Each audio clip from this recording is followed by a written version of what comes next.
It's season 11 of Once Upon a Wedding Global. Welcome back, viewers. We are back with another educative, impressive episode. We want to say a big thank you to our sponsors, Food Booth, for this episode.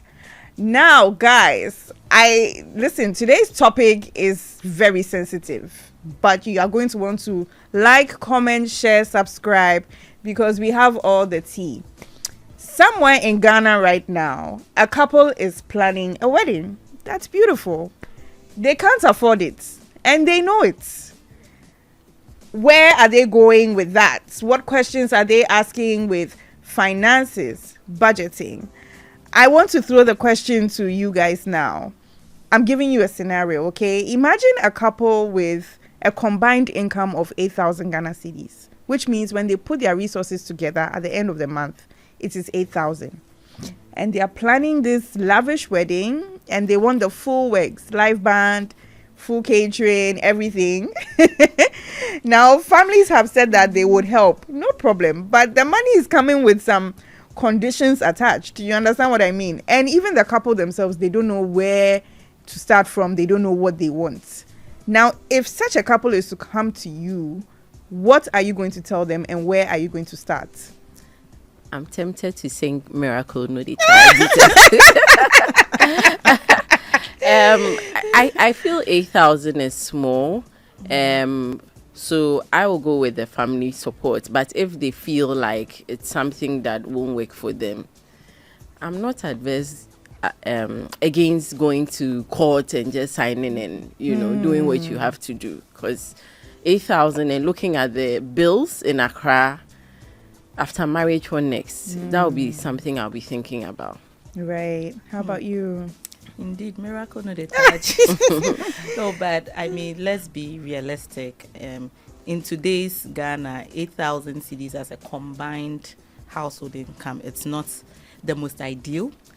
And so if you're looking to do a wedding, a lavish wedding at that, with the live band and all the shenanigans in fact, it's not practical, except the family is willing to do 99%, cover 99%, and they will just keep quiet and say yes, madam, yes, boss, to every family decision. I think they really need to look at it again. You need to look at really what is their number, and then we work it backwards and see what they can actually afford.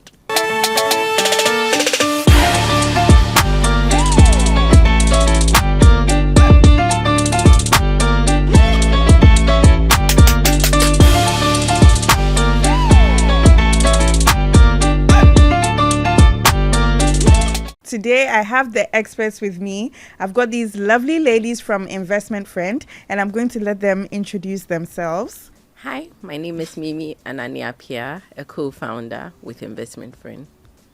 And I'm Sarah Muforiata, also a co-founder with Investment Friend. Ladies, you're welcome. Thank you. Today, we're going to be talking about money. Yes. Moolah, the thing everybody likes to avoid.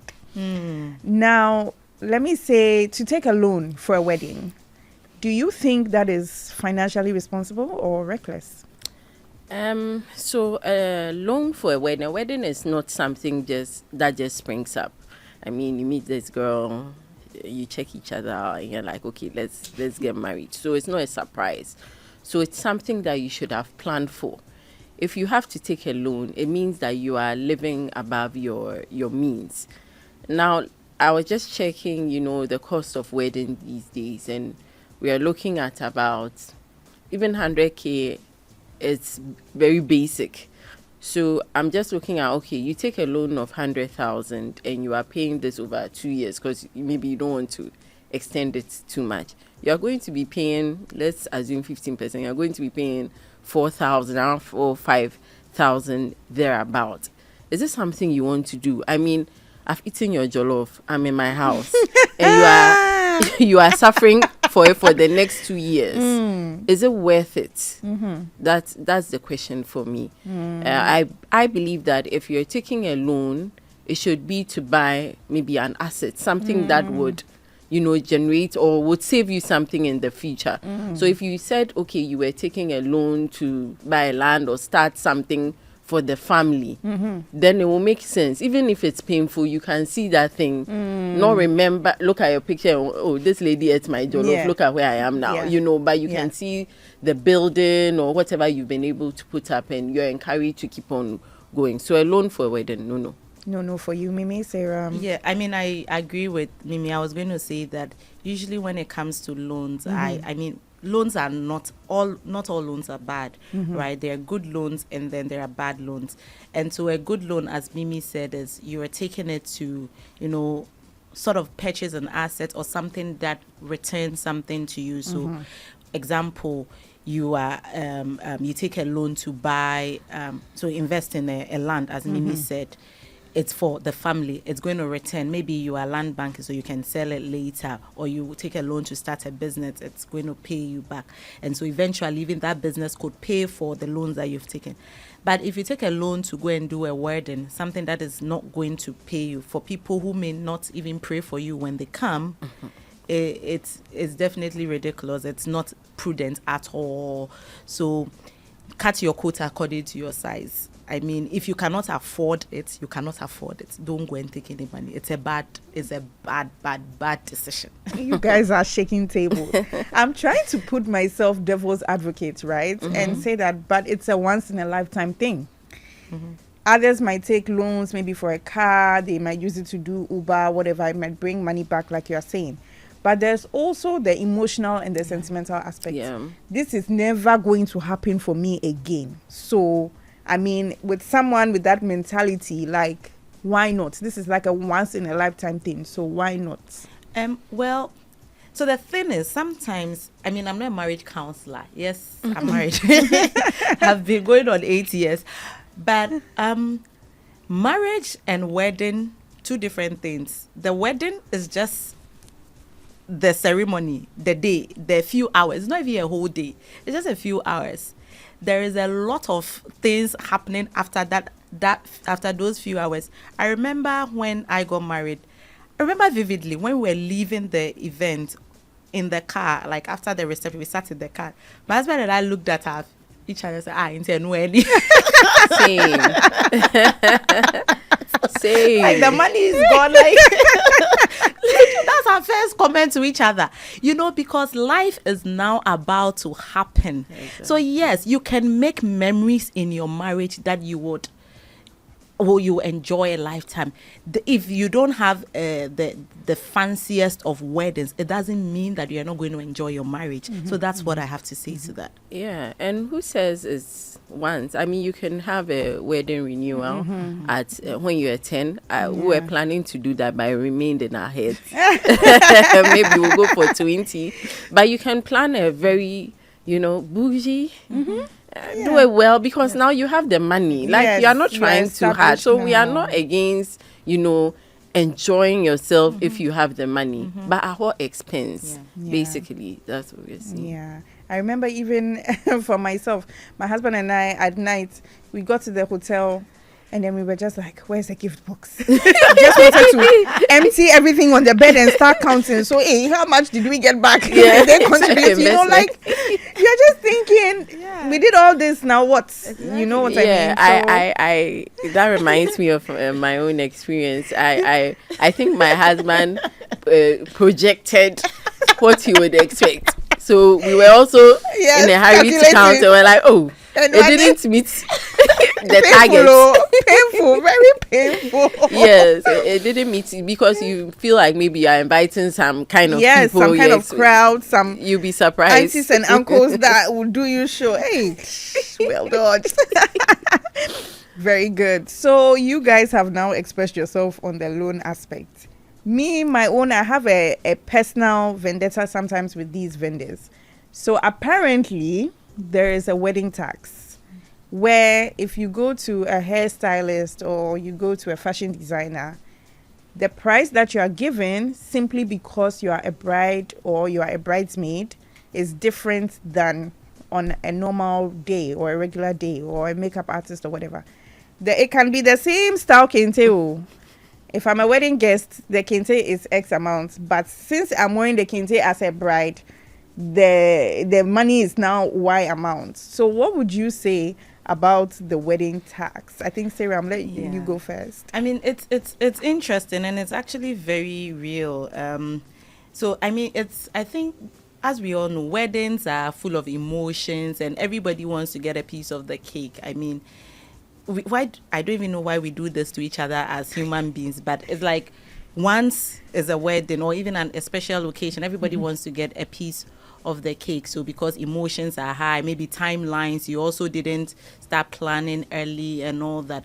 So I don't know why the industry does that, but it is very real. So what I would say as a way, I mean, I don't think there's a solution to it unless people's conscience and we as an industry, you know, there's some form of regulation standards, yes, or regulation. I will use the word regulation loosely, but there should be some form of a guidance that works, that we all work with, because people just quote any prices based on their perceived expertise or perceived brand. But I think that it's also important that in some way we do ask around a lot, take quotes from. So maybe you want to do a wedding. When you go to the vendor, ask, okay, for food, what's the cost of food for catering for, say, 200 people? Without necessarily saying it's a wedding. What's the cost for catering for 200 people? You get that for multiple vendors. Once you align on where, then you can now throw in, at least you have an idea of the base. Then you can now throw in, oh, okay, it's a wedding, So maybe that could help. I know that I've actually seen a few vendors, especially makeup artists, complain a lot before, because that some people, brides, come under the guise of maybe wedding guests or trial for photo shoot, wedding photo shoot, and end up going to use the same makeup as the makeup for the wedding because of the wide price disparity. You go for a wedding guest photo makeup and it's like 500 cedis or even 800 cedis. Once you say you are the bride, it comes to over 2,000 plus. Exactly. Really, I don't know what, again, as I said, I don't know why we do that to ourselves, but there has to be some form of framing. But it's important that we ask around a lot. And there are some people there are some brands that everybody goes to, that they've become the face behind weddings. If you want your weddings to trend and all these things, people want their weddings to trend. But there are also people who are not there yet, but are very good. So ask around, be open to the corner seamstress. She may surprise you. She may actually surprise you. Yes, you may not be paying an arm and a leg as you would if you had gone for the Instagram ones. Yeah. Mimi? Yeah, thinking about it, I think my engagement, I would have probably been put on, because sorry, let me say here, I'm one of those brides who couldn't be bothered. So on my engagement day, I basically walked to the roadside and had my pedicure. Now, if you saw me and you said, hey, you didn't tell me it's bridal, I mean, sister, why? What you use for is it different? Yeah. I don't really get the concept. I think I need to understand it better. But like Saram said, I think it's with this whole Instagram thing that has, social media thing that has created a certain, this industry where you want to tag certain names and all that. But really, really, really, if you are not crazy about names and you do your shopping around, you can still go and tell the tailor that I need this kaftan, where he may not even see it. Where his mind is not social media. He may not necessarily see it or be upset about it. So I think let's think about it again. Let's think about it again. What's the outcome that you want? If it's an attire, I want to look good. You understand? Can we focus on that? Yeah. Is there someone, and I know from experience that there are people that can make you look good and you look like you spent so much on it. Meanwhile, when people hear it, they open their mouths, So for me, just like Siram said, shop around. Don't just go with, the big brands. If you have money to blow, why not? And they will make noise and all that. That's fine. But if you don't have money, put the sentiment aside and let's be practical. Yeah. Shop around and let's see what good deals you can get. And it's interesting for Mimi to say this. The truth is, look, a lot of us become wiser after we've gone through it. Post facto. Like me. I mean, I'm sure if my husband is listening to me right now, he's like, look at this one. What are you saying? I was telling you these same things a few years ago. You didn't listen to me. You know? But, you know, reality, once after the event, reality sets in. So, please, even as vendors, please don't do that to us, okay? Don't just price it, double the price because it is a wedding. I understand that it's an industry that has to try, but please, let's be, you know, practical. And please also cut your coat according to your size. If you can't afford 100,000 kente, please, somebody may do it for you at 350. Simple. You look good. I think you guys have been very diplomatic. And thank you. That is, again, why we have you guys here as experts to say, because I was going to say lie. Guys, just be lying to them. Lie to them. They don't like the truth. Lie. I'm joking. But yeah, it's good that we have this education. What do you think is the one line expense that couples always underestimate that comes to bite them later on? Well, okay, so what I noticed about weddings is that everyone you invite is like additional cost. So there's food, the chair, the table, so all that adds up. So you can't, I want 500 people. No, we don't start from there. What can you afford? That should determine how many people can come, you know. So you can have like maybe your close circle, the next where the money reaches, then you cut off. Elimination by rough you tactics. cut off. Okay, have I seen you in 6 months? No. 6 months, Mimi. Oh, it's just an example. I agree. In fact, I went for a wedding recently, and that was one of the criteria for the guest list. Have I spoken to you, or can you have a conversation with my wife for 20 minutes? If based on his assessment, you are not invited. Wow. Yes. That's crazy. Yeah. Wow. Sam, what do you think? Sorry, Mimi, go ahead. No. I remember meeting a classmate who was complaining that someone didn't invite. I was like, have you got to? If you knew, yeah, you even be bothered. I wish you well. You know, yeah. You know. I mean, after you get married and you have kids, you don't even want to be invited. Oh my. Yes. For me, I think it's food. I don't know, food and drinks.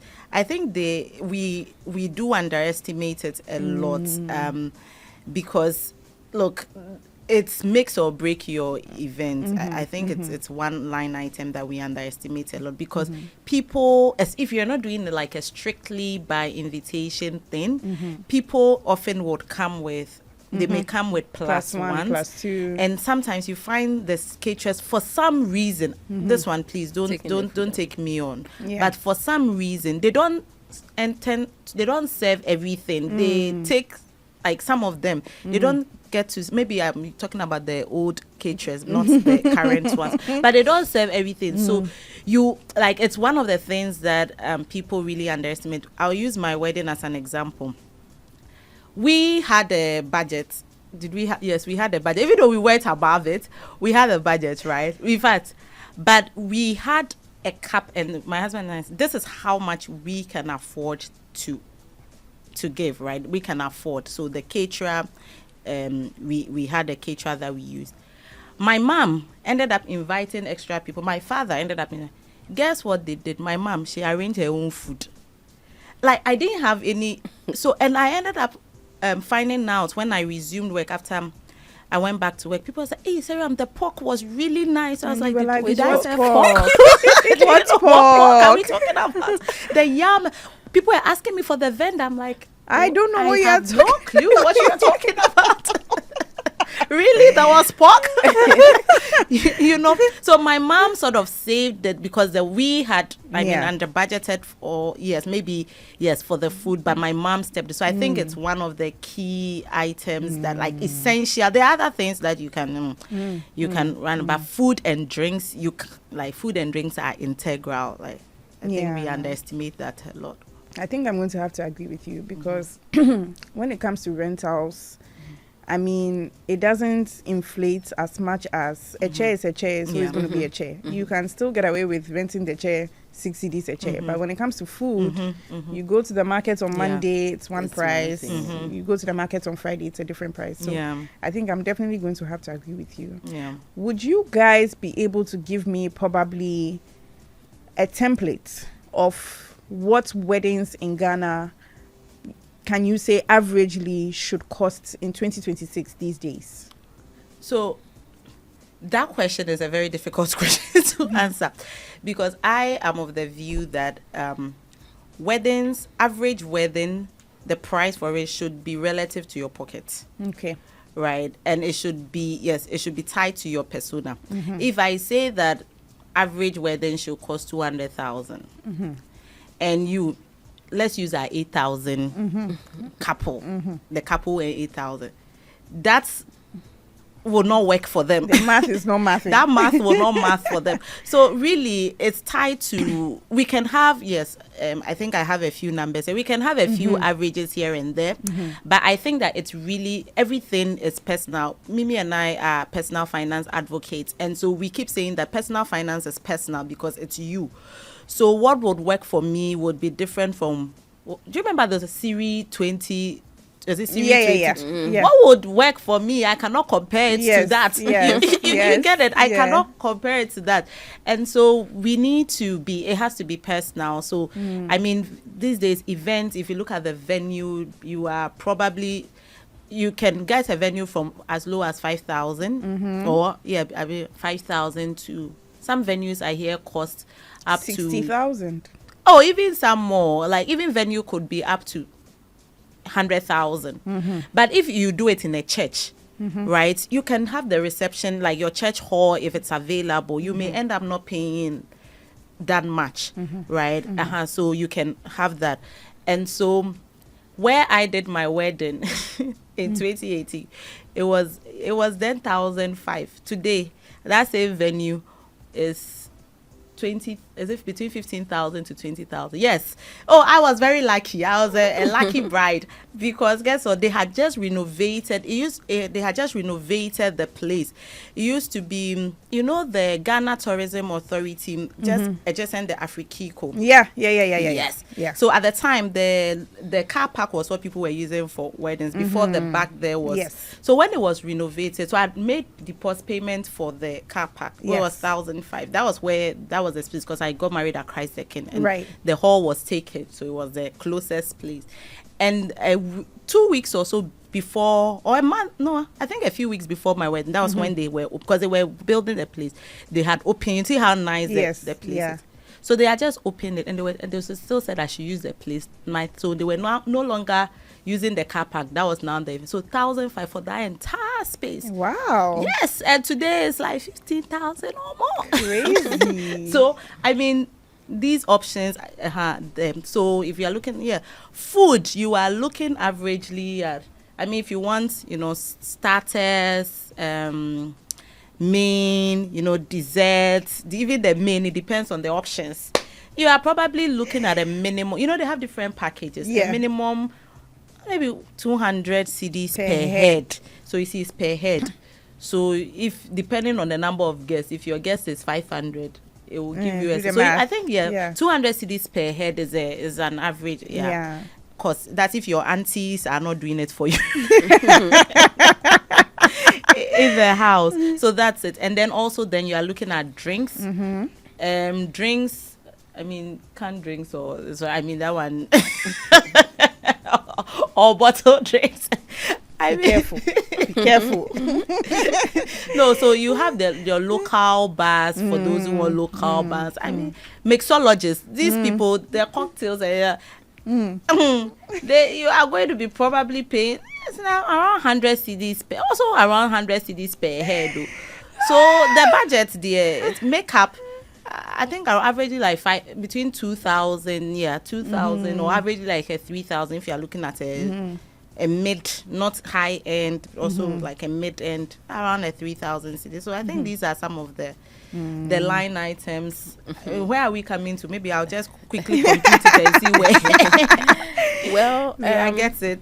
So for me, I think that one of the first questions is what kind of wedding do you want to have, and also I think sometimes we ignore the fact that family is important and we have a plan, and they come later and mess the plan up. So also having that conversation and being firm so that you know what, because there are so many different types of wedding. I know a friend who has money, but she was very firm. She did the wedding in the hall. After that, she shared meat pie and drink, and that was it. She was done. Wow. Yeah. Yeah. You can do your it doesn't. She's married. She's married. fine. She's thriving. Because not that she didn't have money, it was a choice. Yeah. Others may want to do it differently. Maybe have some musician come and sing. So what kind of wedding do you want to have? What are the components of the wedding? Some of the things cut across, like maybe your hair. Okay, maybe some people were locked will just do something, but you have to buy a wig or whatever. That can cost you. Mimi, frontal. Sorry. I mean, to be honest, I haven't bought some in a very long time, so forgive me for being a cake. I will share a story.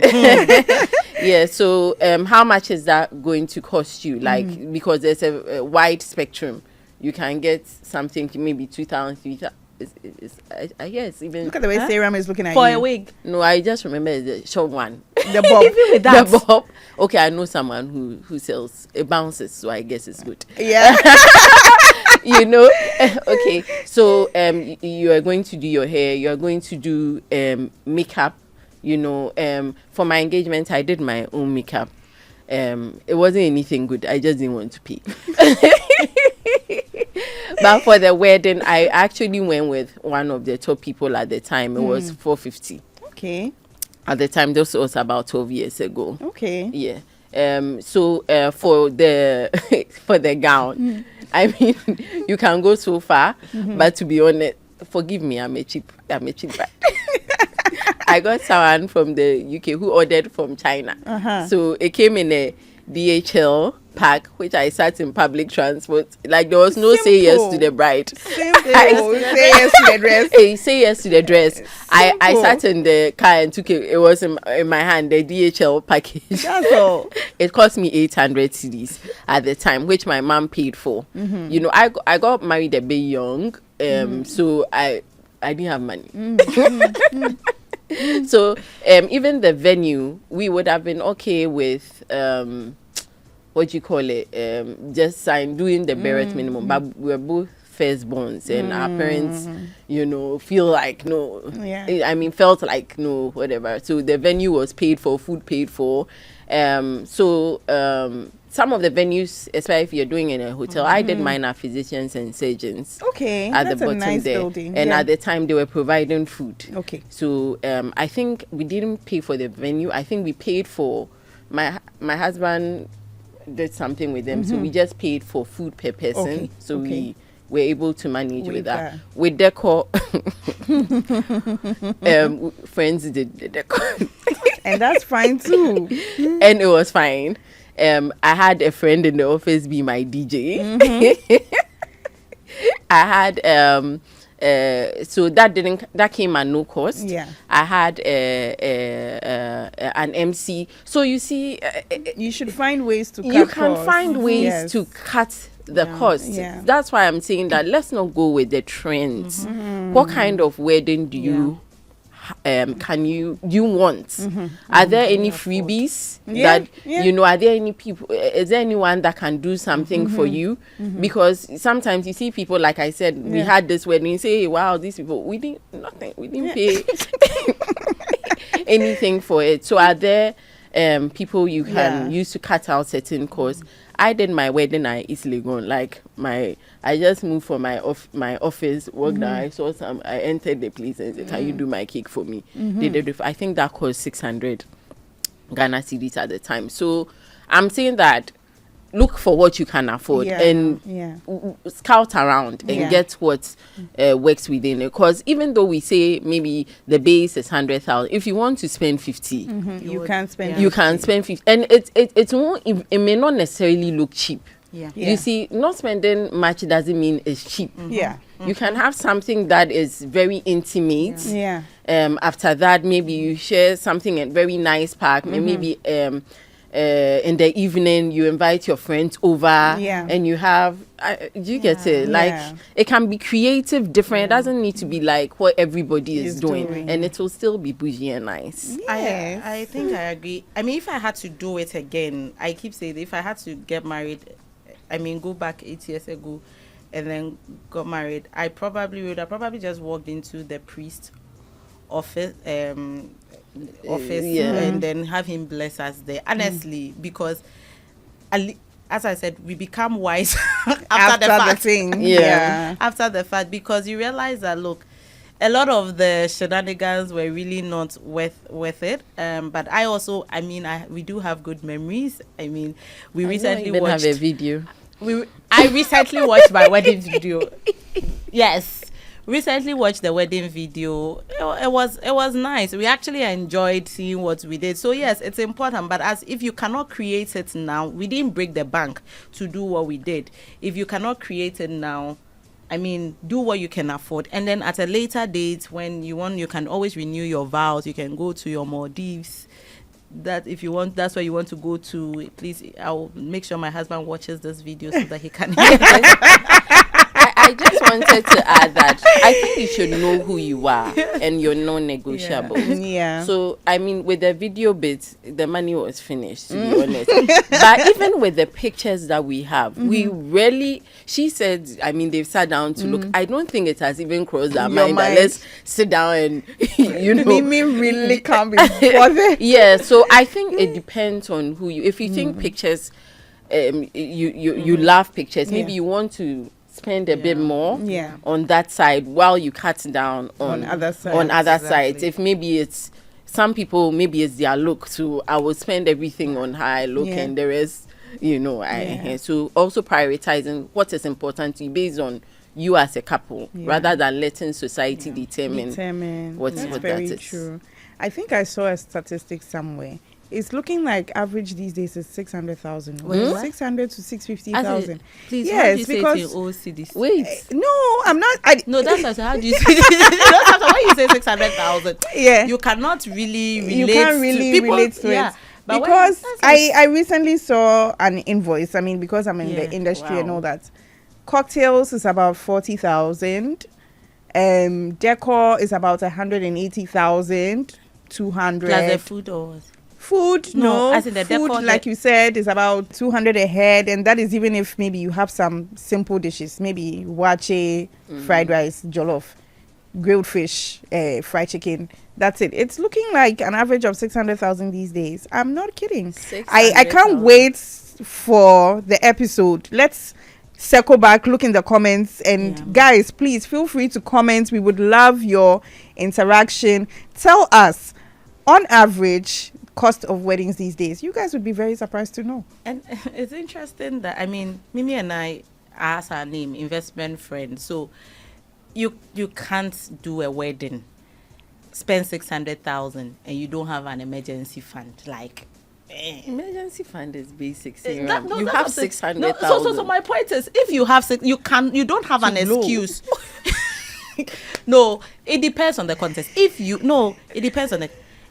Look, nobody is talking about we are not arguing over Mr. Easy's wedding, because we know that he has assets. No, exactly. That's what we are trying to say, is that you can't be like the couple that we talked about who have 800,000 and they are looking to spend 600,000. But that is what they've seen on social media, and on that is wedding. what they want. If you earn 4 times that. No, Mimi, that's something. Some people can have the asset. No, that's you just an example. Is it Henny, right? Yeah. Mr. Easy, they can afford. So even if it comes out that their wedding cost them $1 million, I'm not saying that's what it cost them.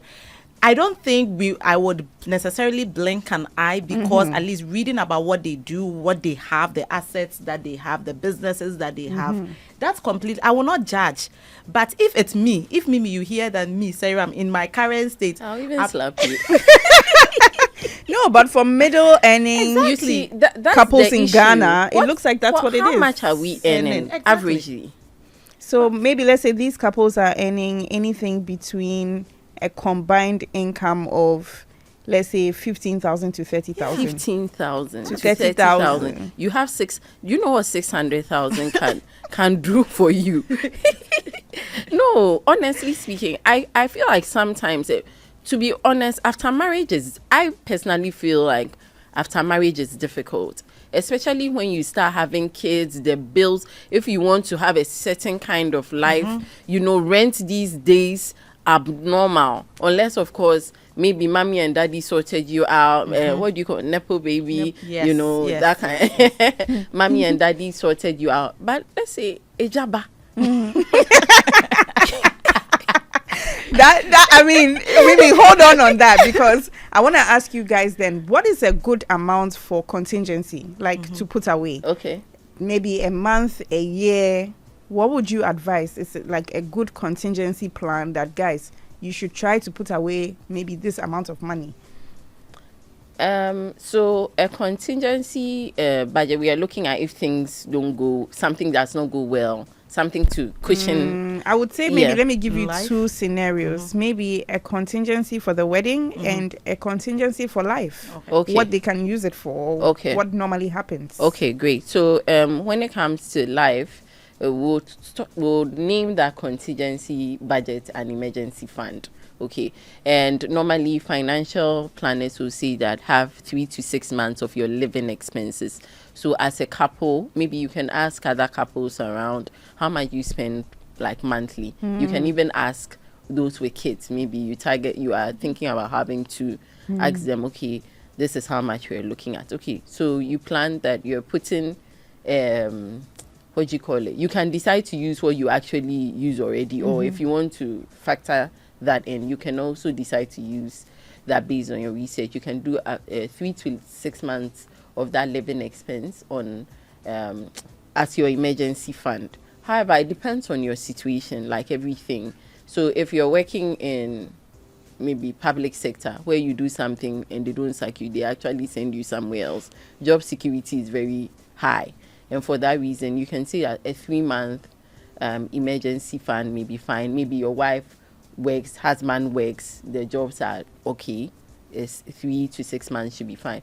But if you find maybe a marriage where maybe one is a freelancer, one is a housewife, you may have to do more, because in the event that income is not coming in, which is more likely, you may need more, or you need more money to sustain you for a longer period.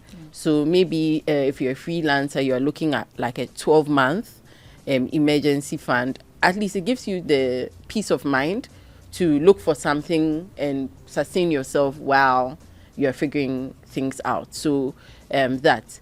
I mean, yes, as Mimi said on the contingency for life, I mean the emergency fund, I always say that you even don't have a business starting this, going to spend the 600,000 if you don't even have like an emergency fund. That's number one. So on the contingency for the marriage, for the wedding, you know that yes, things happen. A vendor may disappoint, and then you may have to switch, and maybe refunds. Now these days they say even their refund policies are ridiculous, but you may not get a refund, or you have to. So I would say averagely, I mean, the budget that you intend to spend, maybe an additional 20% of it, you can have that down, just so that it can step in when you have these last minute nuances that you need to circle around. So I remember, Sarah, you said you had a story for me. Maybe you guys can touch a bit more about your personal experiences. When you were doing yours, did you have any contributions, pressure from family? Did it affect any of the decisions that you took? Oh, yes. Mommy and her fried yam and her pork. Yes. No, I mean, so, personally, I mean, we wanted to, between my husband and I, we initially when we started the conversations, right, we actually wanted, because he doesn't have friends, I mean. Oh. He doesn't, so we were thinking, like 50, I mean, in our own way, when we are having the conversation, like 50 people, That means both of you don't come from large families. Oh, I mean, that's what we're delusional. Okay, both good. of us were having a conversation, Good. thinking that the marriage was going to the wedding was going to just be between, it was the two of us. 50 people. We had a budget. What much did you say? Like 60,000 or so. You know, my friend had gotten my friend who was into decor, and she does beautiful decor. She was going to do the decor.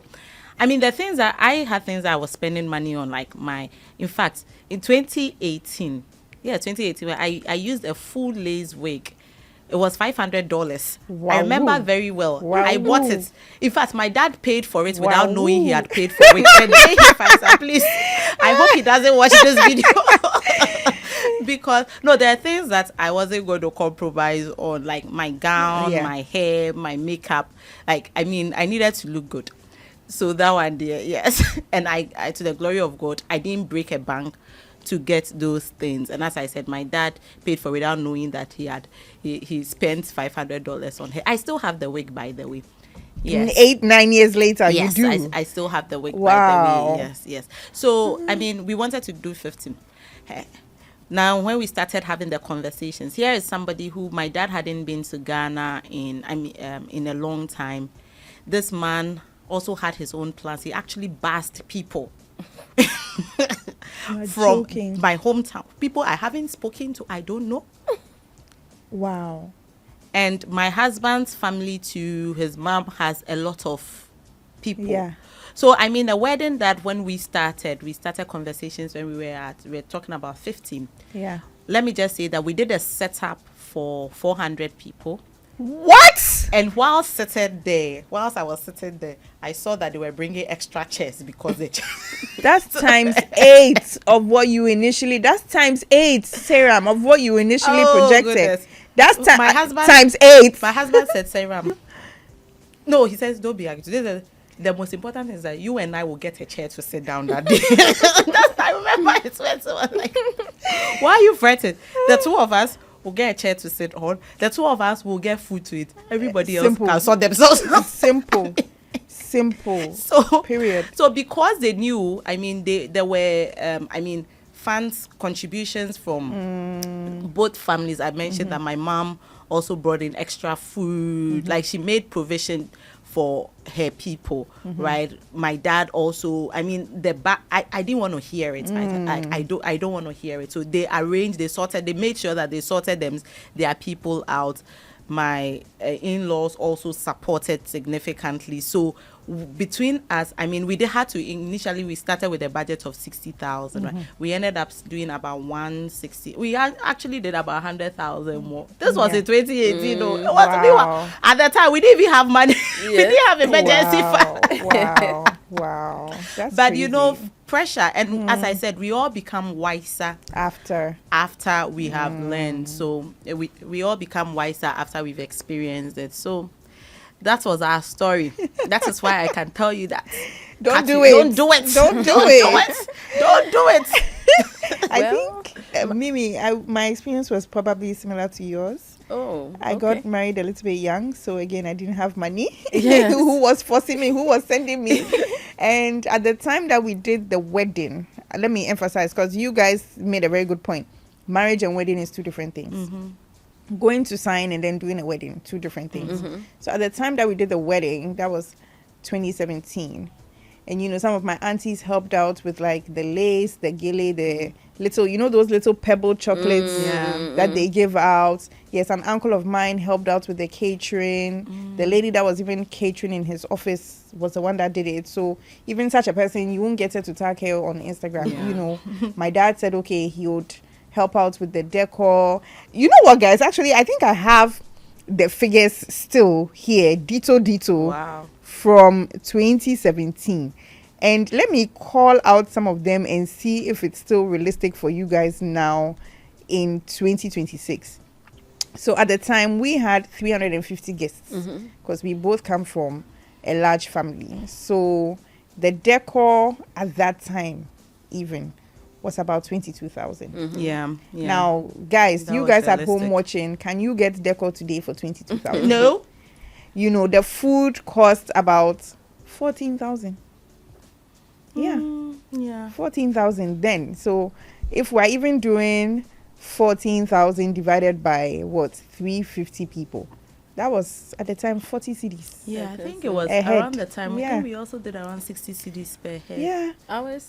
We spent 45. I think the food and the venue Yeah, cost a lot. So was 40, because it all came together. Together. Chairs. So it was 45,000. 45,000, which is For- about realistic here because Yeah. mine is saying about 37. Yeah, Yeah. 45,000 Yeah. for that. You know, Kente, the material at that time, I had a friend do it. It was about 600 CDs. To sew the gown. Shout out to Mina Evans. At the time, she was still in fashion. And that's my best friend's big sister. So again, she was like, oh, I'll do it for you just, for a small whatever. You rope in your friends. Yeah. The lady that did my cake at the time was my senior in school. So you rope in people that you know. Photography was at the Yeah. time my husband's friends. Shout out to Focus and Play. I don't want to Ooh, mention what he nice. was charging at that Yeah, time. I mean, Because yes, you yes, people yes. will go and enter I- his DMs and yes. disturb him. Yes. Our coordinators also at the time took 2,000 CDs Yeah. just to coordinate. If you want to use that person today, You won't get it. I know that coordination is not going to be like budget 30K.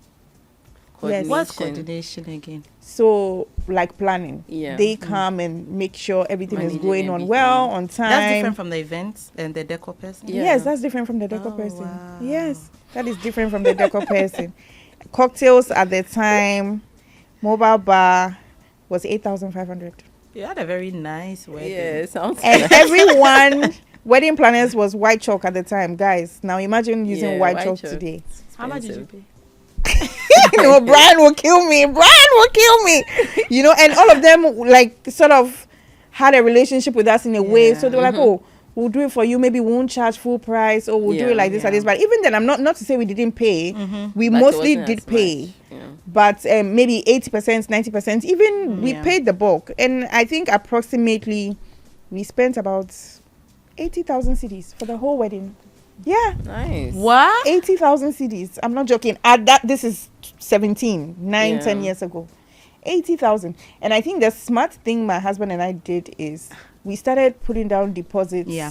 a year before the event. Mm-hmm. So when we get small money, we pay this person Yeah. off, because that's also, I think, maybe one hack I will advise. Yeah. If you've already paid the vendor, it's difficult now for the vendor, unless it's Increase food and their drink. Yeah. Yeah. For the other vendors, it's difficult for them now to come back and say, Yeah. oh, your invoice has expired and now this is a new invoice. Yeah. Yeah. You get what I mean? Yeah. Yes. So when you get it done and over with, it's like, okay, I'm done with this person now. So I don't know. That's another hack I think I would suggest. Yeah, 80,000. No, I mean that's actually a good hack. You knew you were going to get married, right? You knew you were going to marry, so starting to plan, and it starts from knowing how much you even intend to spend on the wedding. Even if you haven't started paying, you started talking to somebody. You are serious. Yeah. You start being serious.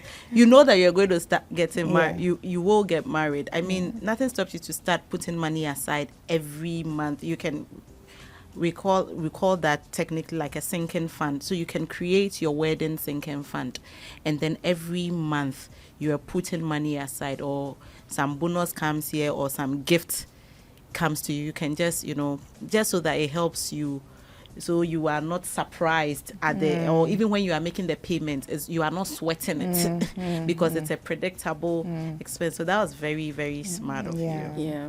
Like I said, I got married quite young. I mean, I don't think it's young, but the people in the church thought I was getting married young.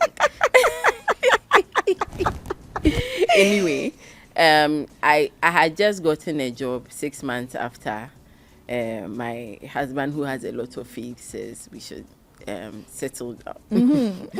Actually, so we started planning when I got the job. So 6 months after we got married. So to be honest, like, there was nothing. Yeah, there was no contingency. One thing that also influenced how much we put into the wedding out of the nothing, Right. was that we had to sort out housing issues. Okay. So sometimes there may be other things, especially in a situation where maybe both of you are living at home, or someone is living somewhere, but it's not good enough for the two of you. It means that you may need to rent, you may need to buy stove, bed, whatever. All those things, they are not part of the wedding, but they are. It's happening around expenses. the same time. So that also needs to be considered, because I can't follow you. Like, do you understand? Like, I sometimes hear people say that, oh, Mimi, all say you what need you want to say. is a student mattress. I ain't come to lie on any student mattress. Period. You know, we need to. So for me, while we were dealing with the wedding, we were also trying to figure out our housing issue. So that also sort of informed how we did things. So also look at the situation. Yeah, around that time. If that's why I said that, I think in the beginning of the year, someone asked me this question. I went to speak somewhere, and he's like, okay, he needs to settle down. So what should he prioritize? Should he prioritize where he lives first, and then he can prioritize the wedding next? And it depends, but you need somewhere to live, right? Obviously. So sometimes it's us, the women, that don't understand.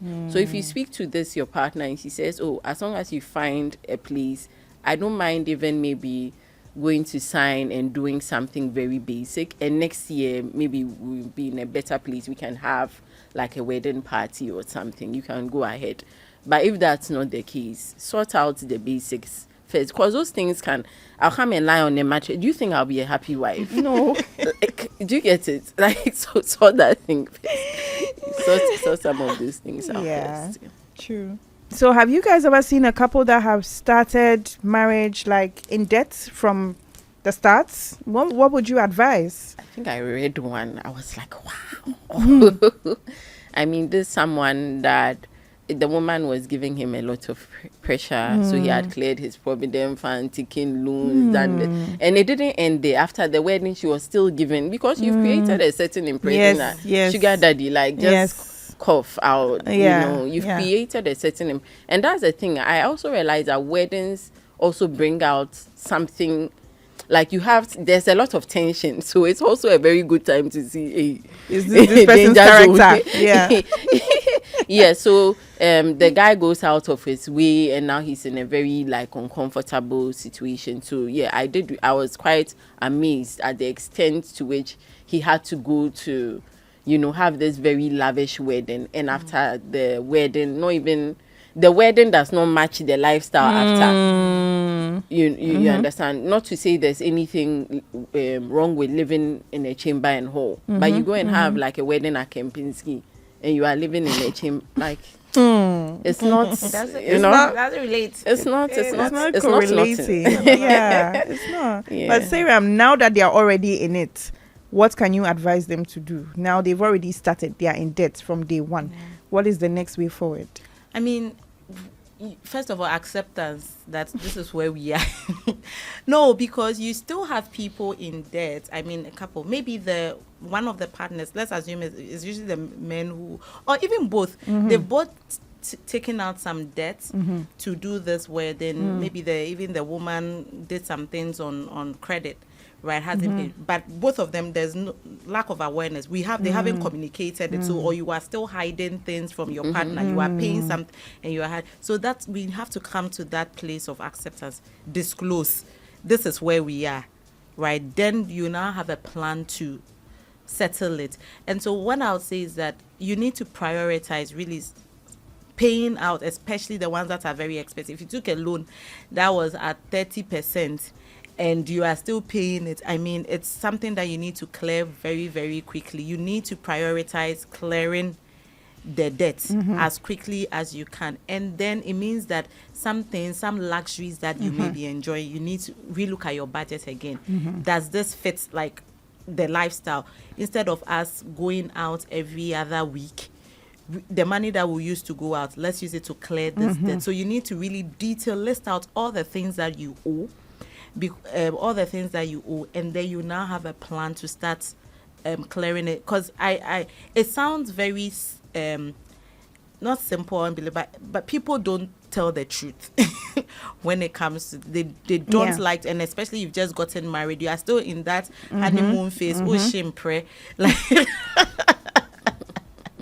No, but you never know. Maybe your wife she also has, as Mimi said, there's this perception that you have created. So she probably thinks that you can afford it. So you never know. Maybe she has some money somewhere that if you had disclosed, she probably can use to, support the payment. Or even you, the woman, if you disclose, the man probably has some money somewhere that they can use. So you need to have that open conversation. And then once you have that, you can now have a plan to tackle the ones that will bring you in Mgwasia quickly.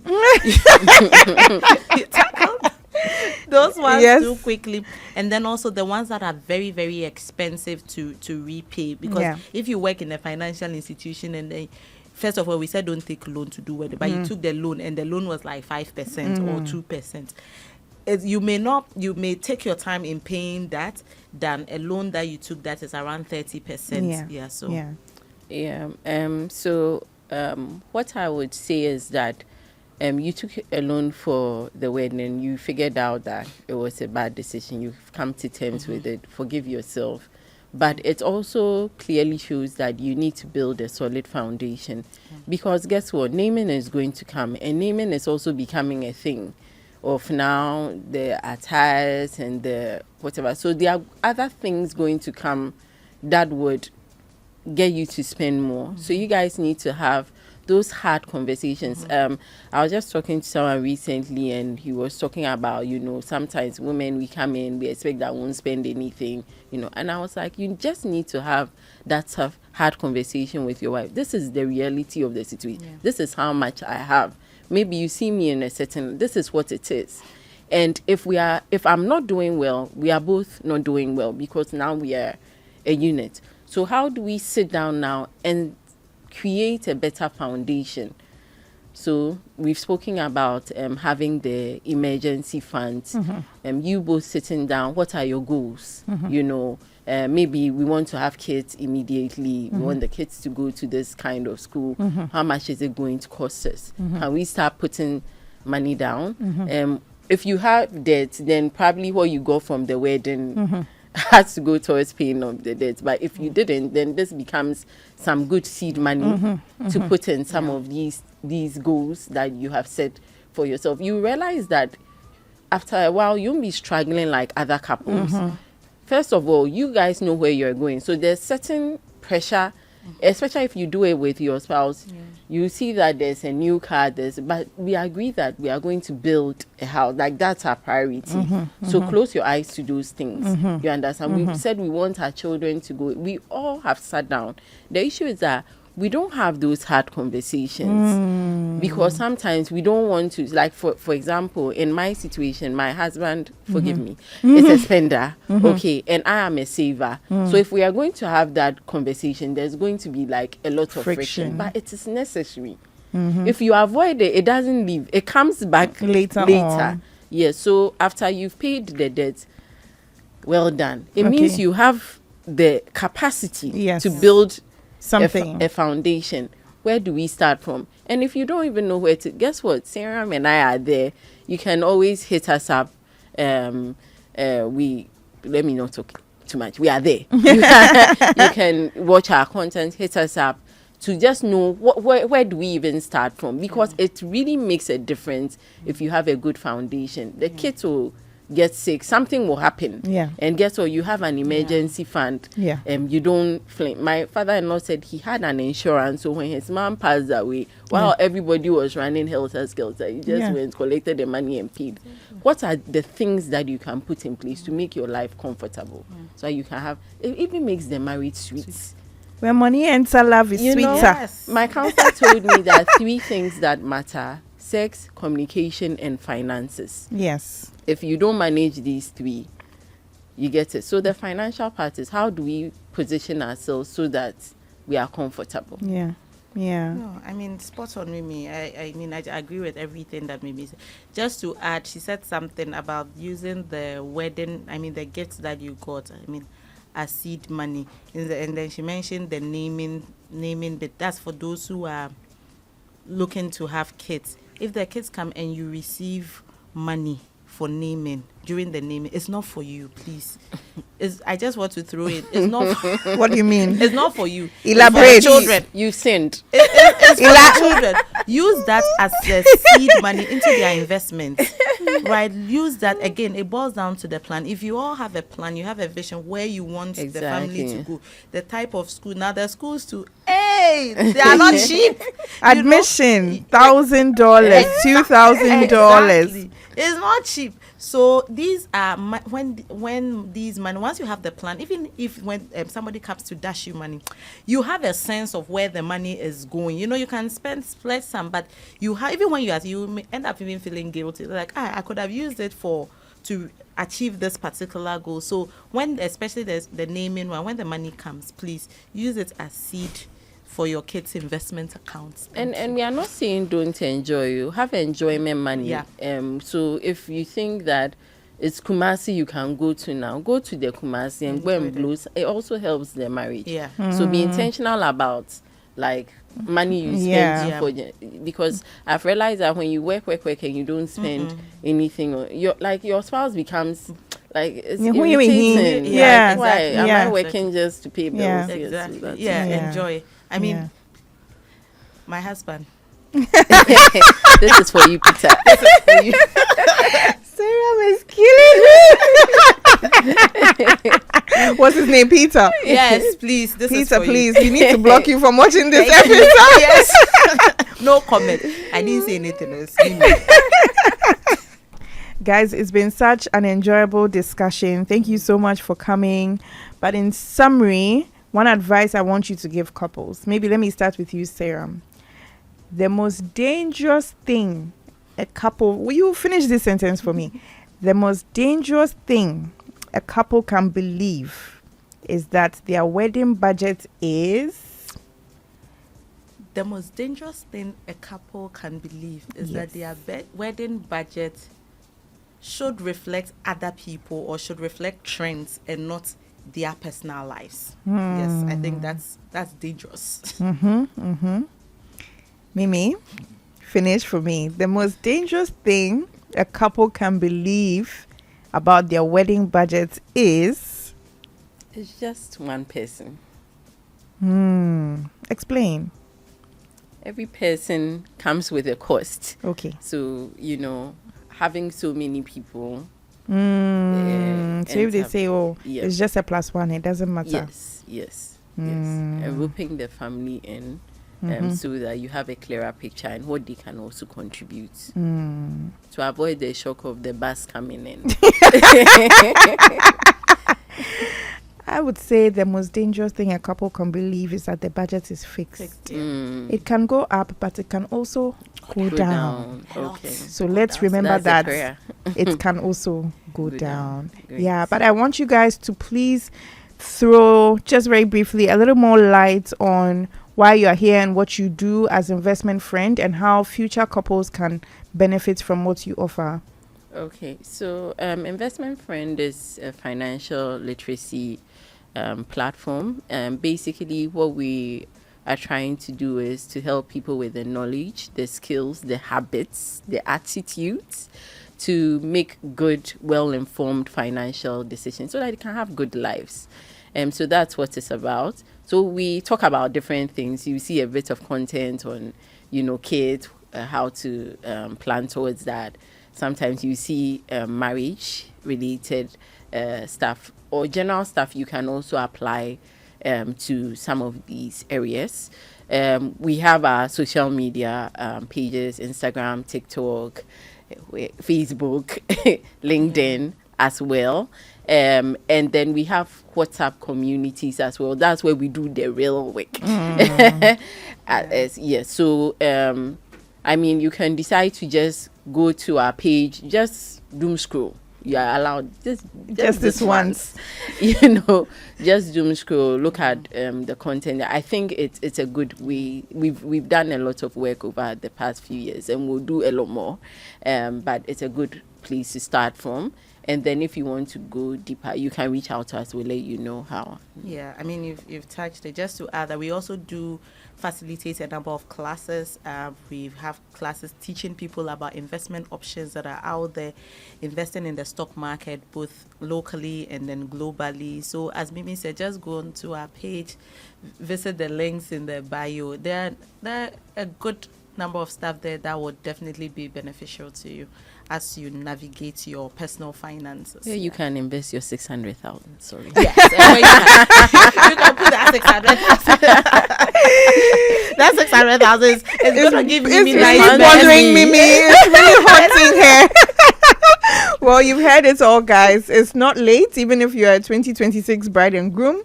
We are only, sort of not even to the middle of the year yet. And if you are 2027 bride and groom, even better. You can start planning from now with Investment Friend. Thank you guys so much for joining us today. Don't forget to like, comment, share, and subscribe. We really thrive off your comments. It's a community. We want to get to know you guys as well and what you think. And we want to say a special thank you to our sponsor today for this episode, Food Booth. And we'll catch you in the next episode of Once Upon a Wedding Global.